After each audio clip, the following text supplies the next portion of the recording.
Sending and getting data works, and that was the main objective of this course.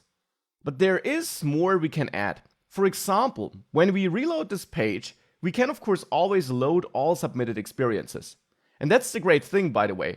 Now, when we reload the page, the data isn't lost, because it is stored on this backend server.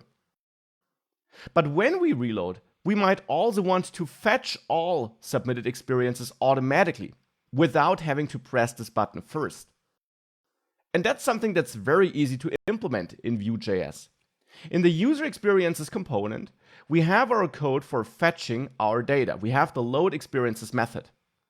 Well, of course, we can also trigger this method, not just when this button is clicked, but when this entire component is loaded for the first time.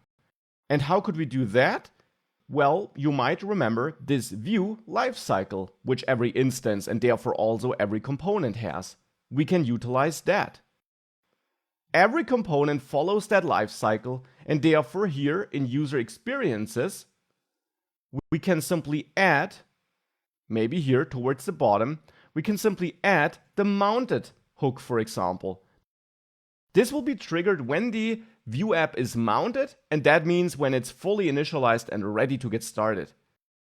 And here we could now trigger the load experiences method, ensuring that when this component is becoming visible, that then it will go ahead and load all experiences.